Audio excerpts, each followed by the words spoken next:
Hey, Wonderhussy here at El Morro National Monument. Okay, according to the guidebook the ranger chick just gave me, El Morro means the bluff. So you can see why this place is named El Morro. I mean, that's a pretty big bluff. Anyway, I guess the deal with this natural landmark is there's a spring at the base of this bluff, and it's the only reliable water source for like 30 miles in any direction. So back in the days when people were traveling on horse or with oxen, wagons, donkeys, whatever, the animals needed to drink, and the people, for that matter, needed to drink too. So they could only travel, 20 miles-ish a day, and hopefully they were able to find water sources at those intervals. So this being the only water source in 30 miles was a pretty big deal, and a lot of people stopped here over the years. I guess there's actually the remains of a Native American pueblo way up at the top of the bluff somewhere, and this little pool of water at the base was what sustained them. But then once the white man started moving in, the Spaniards and the English, well, they started stopping here too for the water. And apparently there's a face on this bluff that's carved with petroglyphs and names of people from like way back to prehistoric times until, oh gosh, like the 1800s. I'm going to go check out the inscriptions on the bluff, and then I'm going to continue on. I guess there's like some crazy switchbacks. You have to go up and you get to the very top and you can see the Native American Pueblo ruins, and then it loops around back down to the bottom. It's supposedly only, I think, 2 miles round trip with something like 600 feet elevation gain, but it's a super easy trail, so you're able to do it in whatever kind of footwear you prefer.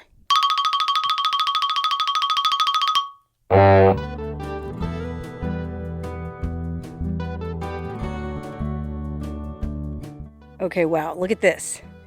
Here's the water source. Holy cow, this is pretty big, and you can see why it was such a big deal.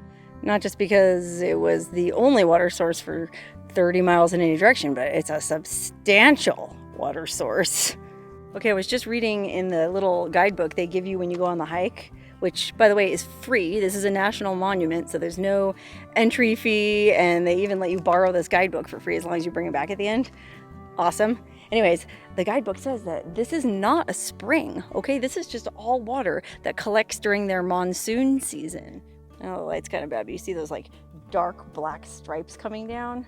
Well, those are called spillways, and that's where water from up top filters down in, fills up this pool, which apparently never dries up. I mean, imagine you're walking or making your way across this hot, dry, rocky, barren, dusty desert, and you're so thirsty, and your animals are thirsty, and maybe you have little kids with you that are crying, "Mommy, I need water." Ah. And then you come upon this.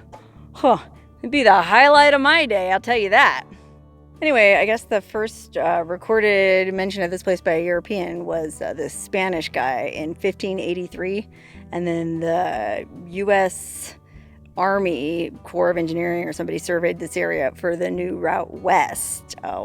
It says 266 years after that. So what is that? Sometime in the 1800s? Anyways, the secret was out and people stopped at this watering hole on their way west and supposedly carved their names into this bluff. So let's continue on this trail and see what kind of inscriptions we can see. Okay, wow, we're already at some of the first inscriptions. So apparently, obviously, most of these inscriptions were made by men because, it was mostly men that were out doing all the exploring and adventuring, all the fun stuff. But if you look here, there is an inscription that was made by a woman. It's really faint. Miss A.F. Bailey, who I guess was part of a wagon train headed from Missouri to California in 1858. Unfortunately, the guidebook says that they got a little bit farther west of here and then they were attacked by a band of, I think, Mojave Indians. And a bunch of their wagon train were murdered, and they had to retreat back to Albuquerque to wait the winter out and then try again in the spring. Well, I guess the woman who made that inscription, A.F. Bailey, which, by the way, stands for America Frances Bailey, well, I guess her and her sister ended up in Fresno, California. So I'm not sure if you could say they made it to paradise or if you could say they probably should have just stayed back in Missouri. If you've ever been to Fresno, you know what I mean. Just kidding, I really like California's Central Valley. I'm from California, I love California. I don't mean any disrespect, just making a joke. Okay, look, here's some ancient petroglyphs that were, who can say when these were carved on here, but they were definitely made long before any of these white settlers passed through and carved their names. I mean, look how cool those handprints are. It's pretty cool. Can't really tell what anything else is supposed to be. Okay, wow, talk about a fancy friggin' petroglyph. Look at this dude's inscription. This was obviously a white man. E. Penn Long, guy from Baltimore, Maryland, who chiseled this in 1859.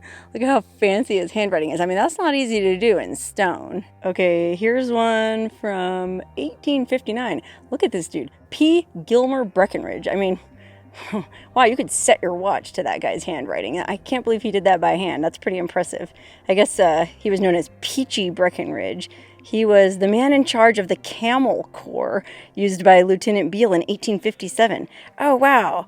I think there might be something about that in my video that I made in Quartzsite, Arizona. Gosh, I'm even starting to forget my own adventures, but when I went to Quartzsite, they have that monument to Haji, or High Jolly, they call him. Haji Ali, I think was his real name. And he was part of this, he was a Greek Syrian dude who was part of this Camel Corps. I think it's the same Camel Corps. Wow, it's cool when like all these random different places that I've been to connect and intersect. Ha ha ha. I'm such a history nerd. Okay, wow, these are some pretty old Spanish inscriptions. If you look at that, this guy was here in 1709. Dude, can you imagine? That's like way before George Washington. One thing that's kind of interesting about these is the reason they're so much darker than the other inscriptions we've been looking at is, I guess back in the day when they were first trying to preserve this place, the park rangers used a pencil, a regular number 2 pencil, to kind of like trace over the engravings so that you could read them better. Well, it makes sense to me, but I guess that's not what they do anymore. Look, here's some more ancient petroglyphs from the people that were here in the first place. No number 2 pencil on these. Okay, and check this. This is supposedly one of the oldest and most famous inscriptions here. This was Don Juan de Oñate, the first governor of New Mexico, and he wrote this in 1605. Okay, that was 15 years before the Pilgrims landed on Plymouth Rock. And that wasn't even his first visit here. This book says he came here for the first time in 1598. Interestingly, there's this other sign here that says it's unlawful to mark or deface El Morro Rock. I don't know who would come here to deface this stuff, but maybe it's someone who's salty that the Spanish got here first. Man, I just think this is such a trip. Like, all these generations and generations of people stopping here and carving their names. It reminds me of, in a weird way, I went to the museum on Ellis Island once, you know, where a lot of the immigrants came through in the 20th century. Well, that museum was a trip because there's all kinds of like graffiti there from like people that had to stay at Ellis Island until their quarantine was over or whatever, till they let them in the country, and they all just like drew their names on the wall, wrote their names on the wall using whatever stubby little pencil they had. I mean, it's just a human impulse to make your mark and let everyone know you were there, which is kind of why I have a hard time getting really fired up about graffiti. I know a lot of people really hate tagging and graffiti, and to be fair, I wouldn't want somebody to tag my house, but I mean, it's basically just the same thing. It's people carrying on the age-old human impulse to leave their mark and let people know they were there. Okay, wow, here's some pretty old inscriptions. P.H. Williamson from Ohio in 1858. And it looks like his buddy Isaac T. Holland, also July 8th, 1858. They must have been, it's his first immigrant train. Oh, wow. Isn't that crazy? I wonder if that was the same train America Bailey was on. Huh. And then look way up top there, that really old Spanish inscription from 1699. I guess that was one of the early frontier governors in New Mexico.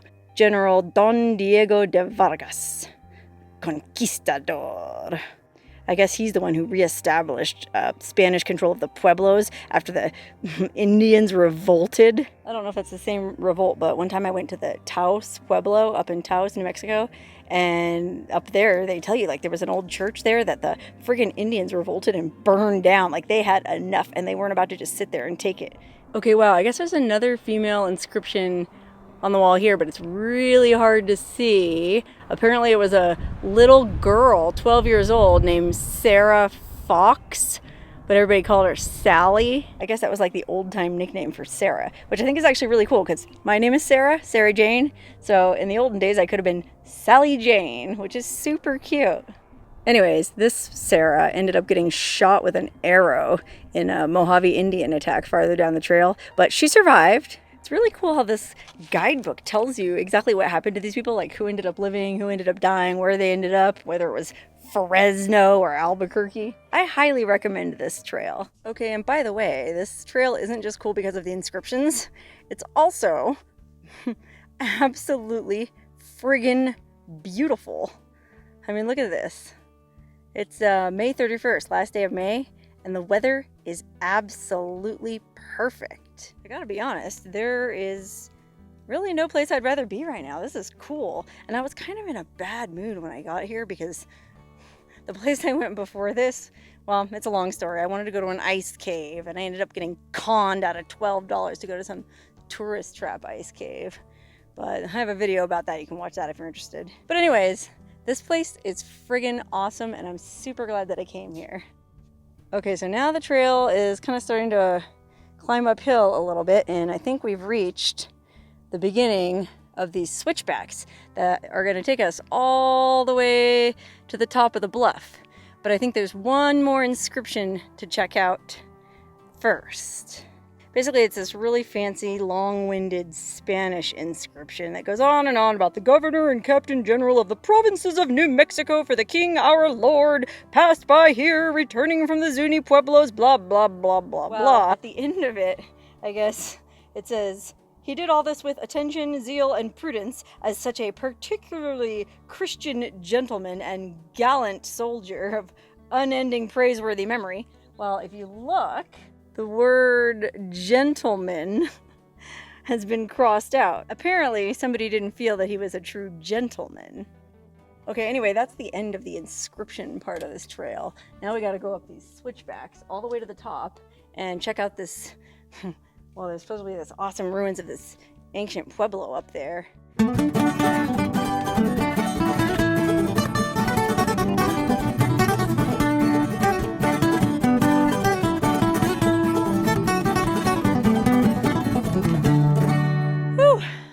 All right, we made it to the top of the switchbacks. I think it was about 600 feet in elevation gain. And now we're walking along on top of the bluff that we just read all the inscriptions on. Those of you with vertigo might want to fast forward through this part, or at least close your eyes. I'll tell you when it's safe to look again. But for the rest of you, check this out. We are at the top of Inscription Rock. That was the trail we were on, way down there. And that's a sheer drop below us. But you can see I left a very comforting, 2-3 feet between my toes and the abyss. Hi, Mom! I know you always worry about me, and it's probably because I do stuff like this. Okay, holy cow, look at this part of the hike.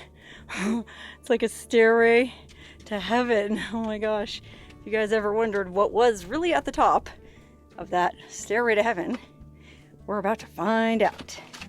Okay, we finally made it to the ancient Indian ruins up top of the bluff.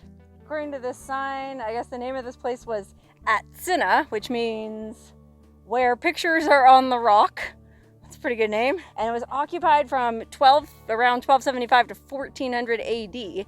And I guess at one time there was something like 800 rooms in this building. Another thing I'm curious about is why they had their pueblo way up on top here when the water is all the way down to the bottom. I mean, I'm assuming they must have had to go collect water, once a day, at least once every few days.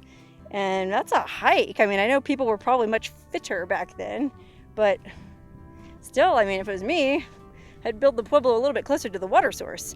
Although I suppose being on top of this bluff here is more like from a defense perspective. You could see your enemies coming from miles and miles and miles away. But hey, by the way, how about that friggin' backdrop? New Mexico is so beautiful, you guys. Okay, wow. That was one of the coolest places I've ever been to. I know that probably sounds like an overstatement, but I liked it for so many reasons. One, it's free. Two, it had all those amazing historical inscriptions. Three, it had that awesome ruin at the top. And four, it was an unbelievably beautiful hike. Oh, this definitely gets my Wonderhussy seal of approval. And if you find yourself in this area, in the area around Gallup or Grants, New Mexico, I definitely recommend stopping by to check this out. And if it's between going to the ice cave or this, I definitely think you should pick this.